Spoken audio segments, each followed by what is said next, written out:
Duh, kalau hidup gua nggak ada makna gimana, Yas? Gini, branding itu seperti membangun Iya. kanvas kosong. Iya. Personal branding sama branding agak beda.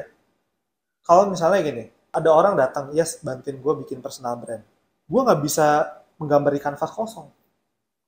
Karena ini orang datang, hidupnya udah 30 tahun, udah punya cerita, gue nggak bisa karang ceritanya. Kalau brand bisa. Kalau brand bisa, karena brand itu kan lu yang lahirkan dengan kanvas kosong. Lu bikin cerita sendiri buat brand itu.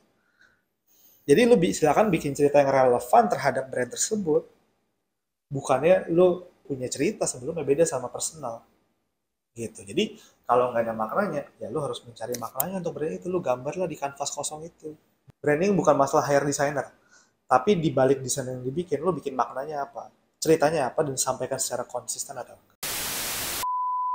Oke, teman-teman, kita akan ada di sesi di mana saya akan tanya kayak ke guest speaker kita ya, Yasa Singgi, penulis dari Crafting Brand Legacy di sini sebagai founder Basel. Kita sebagai online seller kan sangat terjebak dalam satu cycle ya, termasuk diri saya sendiri itu saya sering kali terjebak sebagai pebisnis, sebagai pedagang. Karena gue pengen ya udah beli barang berapa, gue tinggal ambil untung ya gue jual lebih tinggi. Dan itu yang udah kita sering lakukan dan kita udah sangat fasih lakukan itu. Tapi kalau untuk disuruh nge-branding, gue jujur sekarang gue juga bilang gue masih belum bisa nge-branding, guys. Karena mindset gue udah dagang dari dulu ya.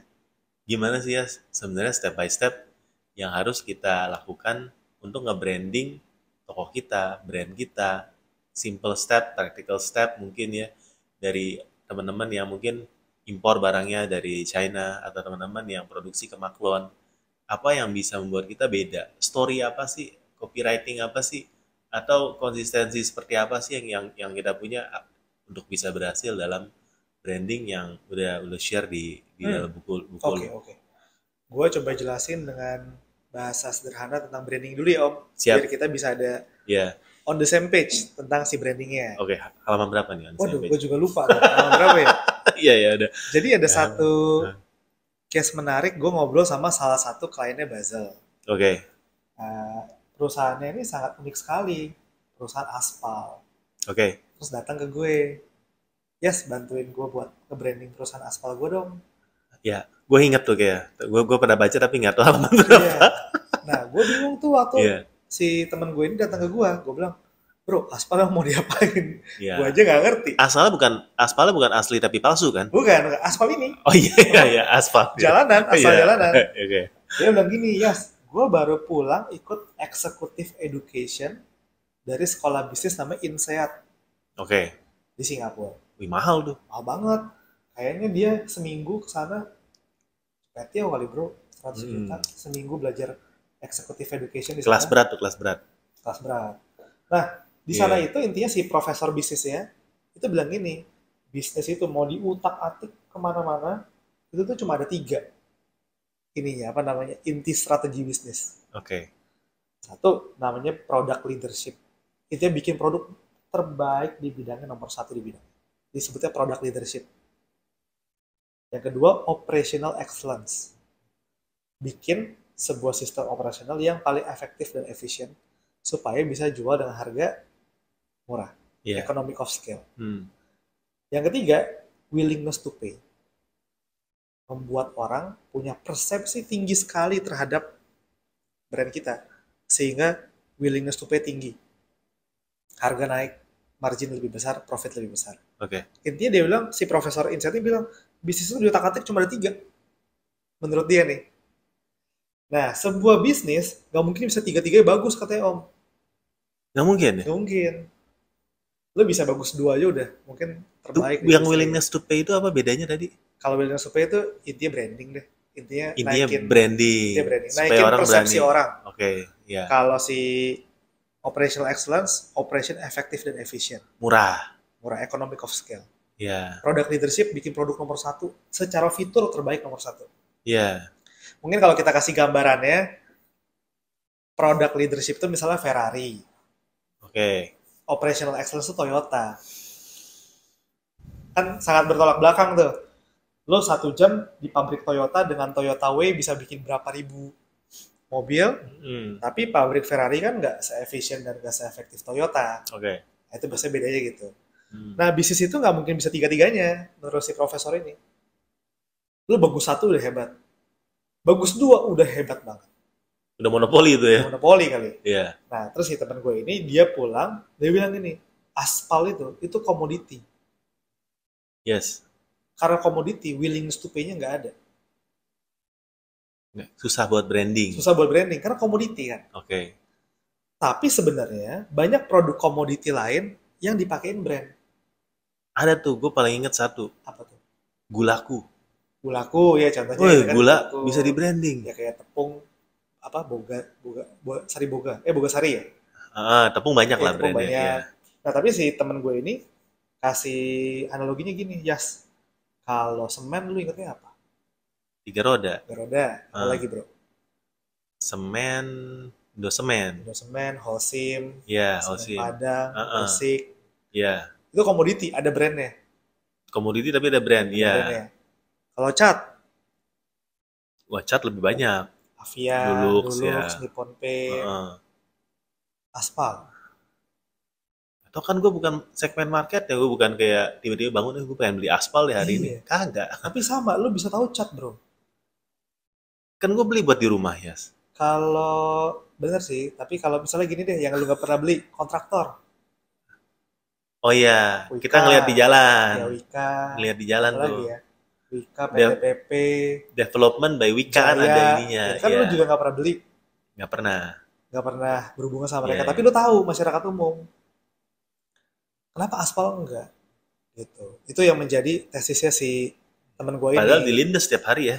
Iya, di penggunaan aspal mungkin lebih banyak loh dibandingin yang lain. Karena kan aspal jalanan, gak ada bangunan aja ada jalanan. Artinya aspal ini komoditas yang gak ada willingness to pay buat orang-orang. Nah, itulah yang menjadi cikal bakal si teman gue ini pengen ngurusin brand aspal. Karena supaya orang punya willingness to pay. Sehingga kalau punya willingness to pay, intangible asetnya lebih besar dibandingkan tangible asetnya. Contoh misalnya gini, ini definisi branding. Lu COGS-nya 5.000, jual 20.000. Berarti kan kali 4. Ya. Itu karena lu berpikir ada cost-nya, ada cost operasional, cost bagi distributor, bagi reseller, platform fee, apa-apa segala macam. Berpikirnya karena ada cost-cost tersebut. Tapi kalau punya branding, dia juga melihat ada willingness to pay orang mau beli brandnya. Mungkin nggak jadi kali 4, jadi kali 6. Karena ada willingness to pay Wah, yang sedap. tidak terlihat. Nah, itu penjelasan paling gampang soal brand. Jadi brand itu adalah intangible asset yang seringkali harganya mengalahkan tangible asset. Seringkali harga willingness to pay terhadap sebuah brand lebih besar dibandingkan COGS dari brandnya. Lebih besar dari operational expense-nya. Jadi kita harus pahamin arti sebuah brand itu adalah ya intinya ada sebuah value yang tidak terlihat, intangible value, yang bernilai bagi orang. Yang biasanya diterjemahkan lewat 2 cara bro. Lewat tersurat dan tersirat. Oke. Kalau tersurat kan ditulis, tersirat itu tuh secara tidak langsung. Iya. Bisa didengar, bisa dilihat, tapi bisa juga dirasa. Itu brand. Contoh misalnya, pasti kita pernah datang ke sebuah kota di Semarang, Jogja, atau di mana. Orang bilang, Jo, kalau lu belum ke kuliner ini, lu belum sah ke kota ini. Nah, branding tuh. Nah, tapi lu datang ke sana, Jo.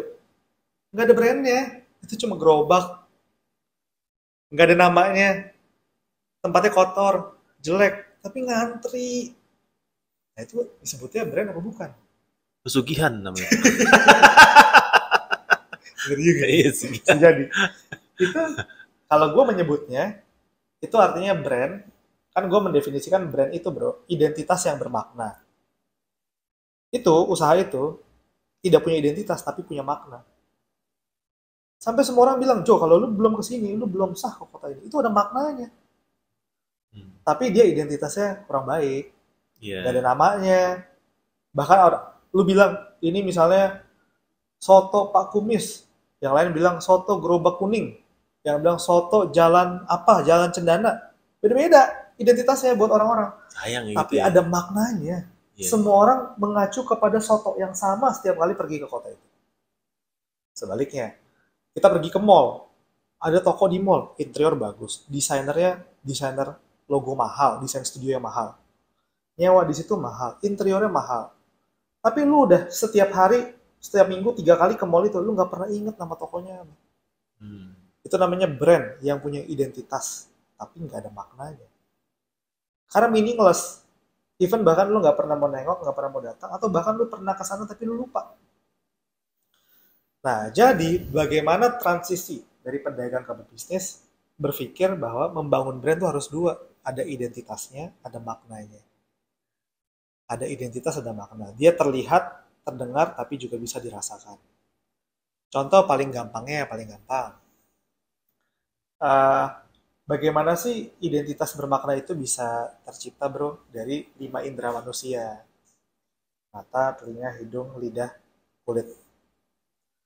Pada saat gue datang misalnya ke warung Ahok, setiap kali gue datang, gue mencium wangi parfum ruangan yang sama. Itu Hmm. identitas yang bermakna. Bahkan sampai setiap kali gue datang ke sini, gue merasa wanginya itu identical. Paling gampang coba datang ke mall, ke toko sepatu Charles and Kate. Parfumnya sama, bro. Di semua tokonya Charles and Kate. Parfumnya sama. Di setting menggunakan parfum yang sama. Itu namanya menggunakan branding, ada identitasnya, ada makna juga menggunakan mengaktifkan indera indera manusia. Oke. Gitu. Nah, jadi jangan berpikir, wah, gue pedagang, gue pengen jadi pebisnis.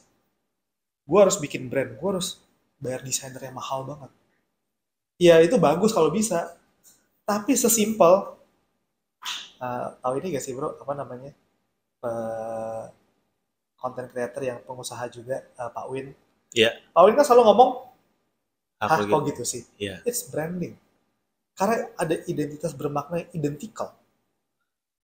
Buat bikin kok gitu sih, itu kan bukan harus, nggak harus selalu hire konsultan buat menciptakan Iya, kok gitu iya, sih. iya. Tapi disampaikan secara unik, konsisten, Berulang-ulang. berulang-ulang, Iya. sampai itu nempel ke satu identitas tersebut. Bahkan orang lebih ingat kok gitu sih daripada nama aslinya ya. Ya, daripada namanya. Iya. Contoh lain, orang kadang bro tidak menyebut buku ini buku crafting Bracelet, ini disebutnya buku oren. Masa? Iya, buku oren, buku oren. Karena di Gramedia yang oranye gini cuma lo doang ya. Mungkin kali ya. Yang ngejreng ini cuma dia. Nah, itu juga salah satu alasan gue untuk pilih cover. Jadi salah satu waktu pilih cover, gue sama desainer gue kasih lihat nih toko buku nih. Warna apa ya yang paling stand out sendiri ya? Warna ini. Karena gue memilih gimana caranya secara visual itu identical. Oke. Kalau lu lagi lapar di tengah jalan, di dekat pohon itu ada samar-samar warna merah sama kuning. Lu bisa tahu itu McD tanpa kelihatan tulisan McD-nya. Hmm. Itu branding. Jadi branding itu sesimpel, coba dipikirin deh, di usaha kita hari ini, ada identitas yang konsisten atau enggak? Pemaknaan yang konsisten atau enggak? Kalau itu disampaikan, sebenarnya bisa jadi lu udah punya brandingnya.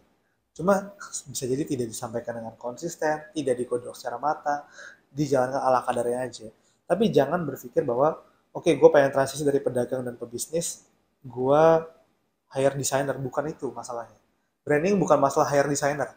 Tapi di balik desain yang dibikin, lo bikin maknanya apa, ceritanya apa, dan disampaikan secara konsisten atau enggak. Duh, kalau hidup gua nggak ada makna gimana ya? Ya diyakini bahwa, gini, branding itu seperti membangun Iya. kanvas kosong. Iya. Beda sama Iya. kayak personal branding sama branding agak beda.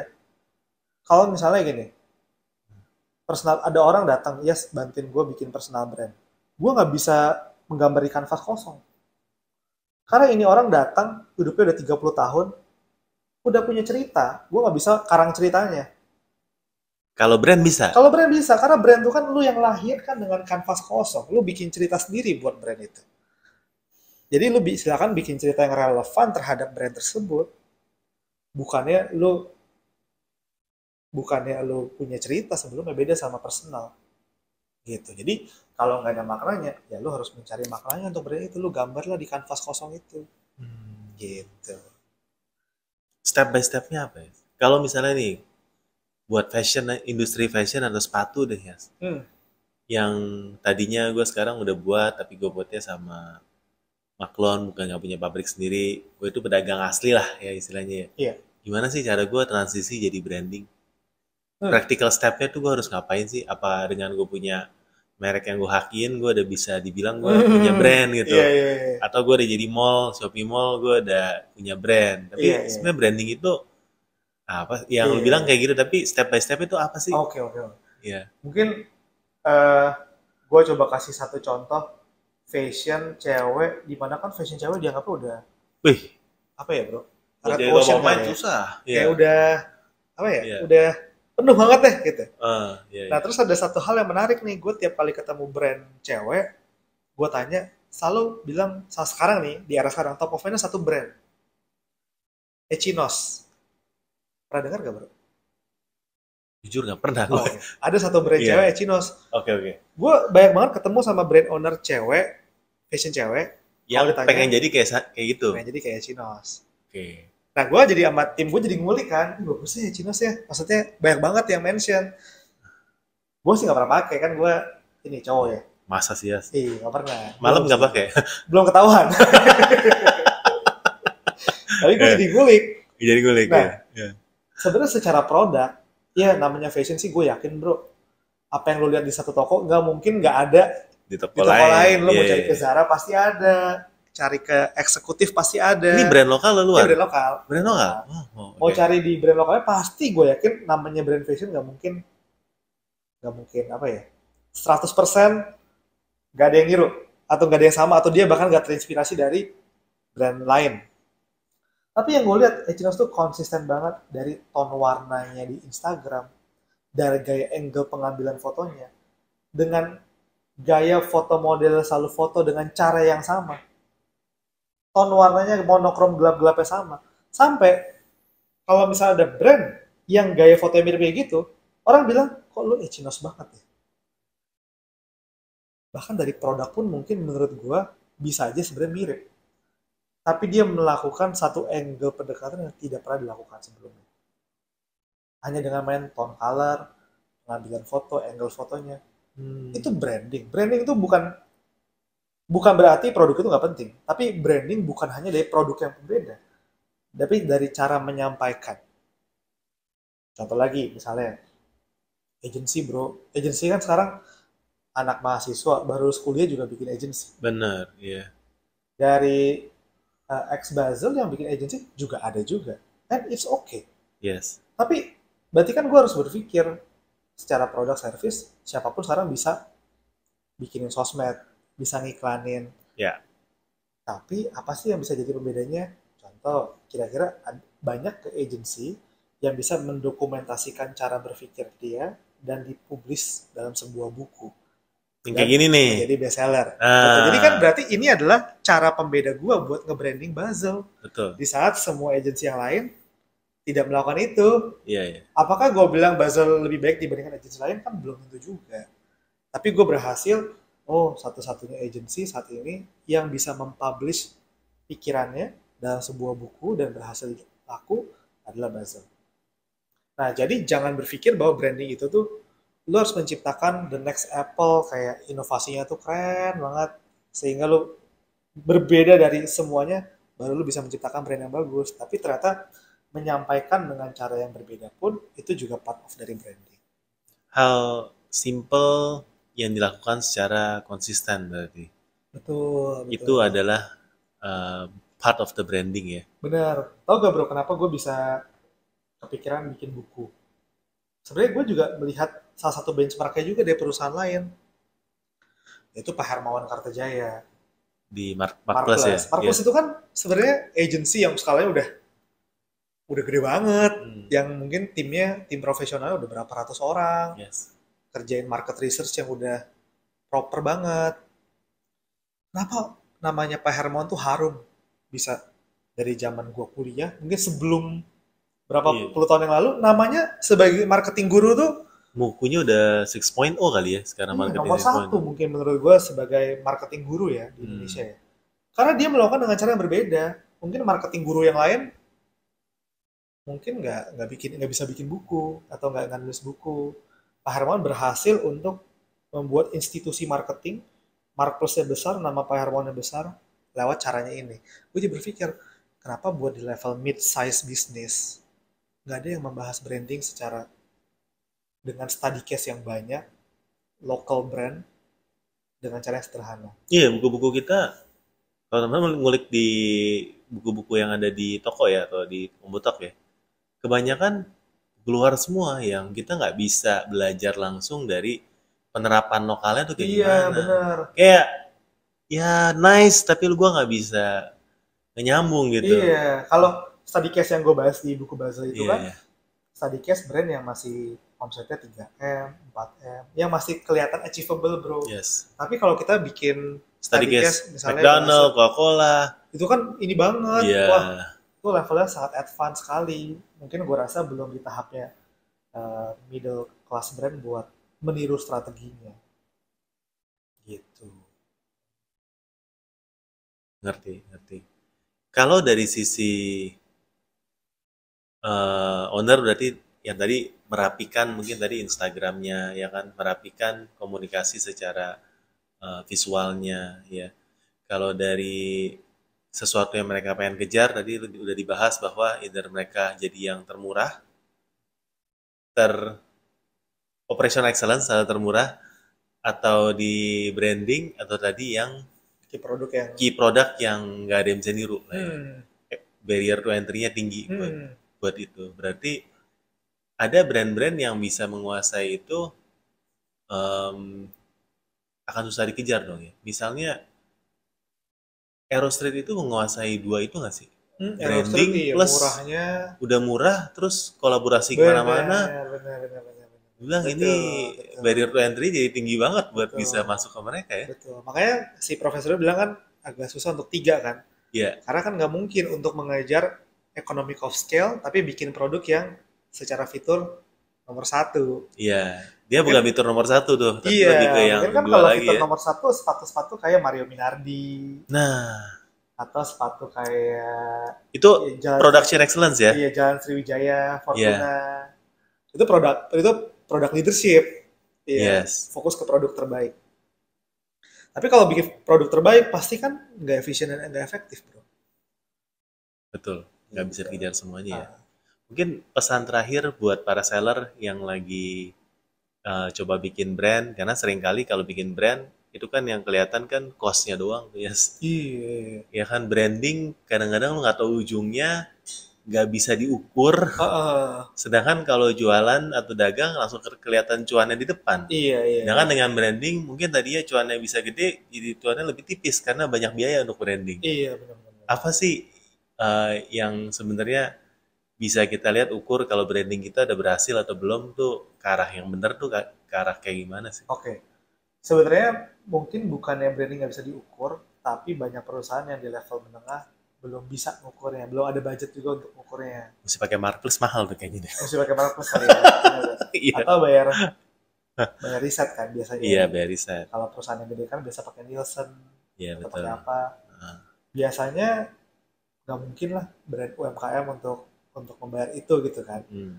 Di mana sih kita bisa mengukur brand kita itu punya branding yang bagus? Mungkin salah satu checklistnya satu tidak terjebak lagi dengan perang harga. Yang Betul. pertama, yang kedua punya margin yang sehat. Mm-mm. Artinya dia bikin produk dan bikin harga bukan karena ngelihat Kompetitor. kompetitif, tapi gue emang secara brand gue sanggup jual berapa ya dengan harganya itu menurut gue salah satu indikator yang sehat banget. Apakah margin yang sehat adalah margin yang jarang sakit, Yes? Boleh serius-serius. benar, benar, Iya. benar, benar, benar. Sehat ya kan? Iya, iya. Kayak misalnya, Iya. ini tiap industri beda-beda ya. Iya. Tapi gue punya teman, dia bilang gini ya, kalau bisnis gue udah tidak menghasilkan cuan di atas 10%, gue udah nggak mau jalanin. Oke. Dia jualan retail nih, jualan produk biasa. Heeh. Karena menurut dia itu adalah titik sehatnya dia. Oke. Jadi kalau gue bisa jalan bisnis secara sehat, grow masih 10% setiap tahun. Gue juga cuan juga di atas 10%. Menurut gue itu sehat. Gue nggak suffer di diskon, gue juga nggak terjebak ke perang harga. Itu mengkategorikan sehat. Memang itu adalah sehat bagi diri dia sendiri ya. Karena kan bisa jadi buat perusahaan lain, oh nggak apa-apa, gue suffer, margin gue cuma 5%, tapi gue growth lebih cepat, juga mungkin bisa aja. Itu sehat buat dia. Itu sehat buat dia. Iya. Jadi gue juga branding itu bro, 50%-nya art, 50%-nya science. Jadi nggak bisa dibilang mana patokan branding yang paling benar. Nah, jadi definisikan aja, lu ngebangun brand ini sebenarnya tujuan lu apa? Lu pengen jadikan ini legacy, lu pengen exit secepat-cepatnya, lu pengen jual, lu pengen jadikan ini cash cow, lu definisikan brand sehat buat lu itu apa. Ada juga bro brand yang memang besar. Contoh misalnya, kita lihat secara luar nih, bagus banget. Keren deh pokoknya, secara visual keren, pakai influencer-influencer gede, bisa masuk ke bazar paling top di Jakarta, Bright Spot ada, Jakarta Sneaker Day ada. Tapi bisa jadi loh secara omset, kalau kita cek di data Pinterest, nggak ada apa-apa dengan brand yang nggak pernah masuk ke bazar-bazar hits. Ya. Yang kalau brand ini masuk Bright Spot nggak mungkin keterima. Nah, jadi kita mau pakai ukuran yang mana? itu kadang-kadang gue lihat ada beberapa brand lah ya, bukan banyak lah ya. Yang gue tahu namanya lebih gede daripada omsetnya. Nah, kalau gue sih, gue nggak mencap itu brand yang jelek juga. Karena kalau dia memang enjoy ngejalaninnya, ya udah nggak apa-apa. Gue akan selalu tanya nih sebelum gue pegang brand, bantuin gue di brand strategi. Gue akan tanya, lu mau bangun brand seperti apa? Gampangnya, lu mau kopi kenangan atau kopi tuku?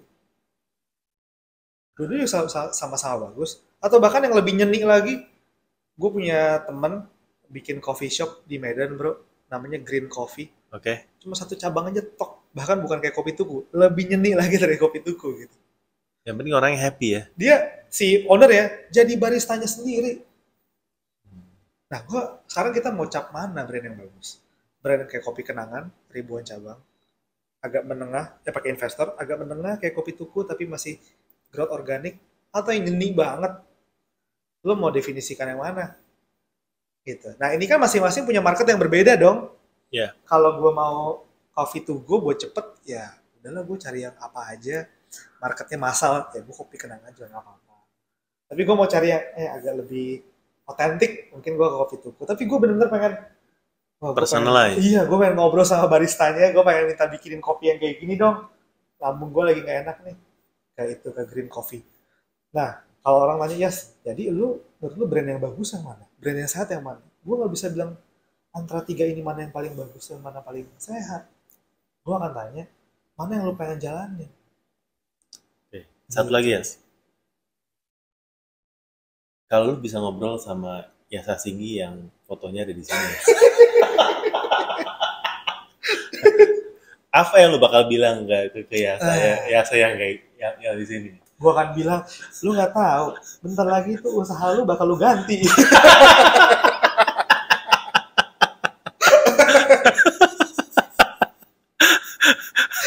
Gue akan bilang apa ya? Gue akan bilang, lu nggak bakal tahu hidup tuh ke depannya bakal terjadi apa. Yeah. So, get ready and be prepared for everything. Apa yang dulu lu tahu, itu gue kasih judul buku itu, What Got You Here Won't Get You There. Bisa jadi apa yang bawa lo ke titik hari ini, belum tentu hal yang sama itu bisa lo pakai terus sampai ke titik berikutnya. Lu belum baca bukunya, Yas? Belum. Gue kirimin deh. Ada tanda tangan ini? Nggak ada kan, gue nggak penulisnya. Gue toko buku.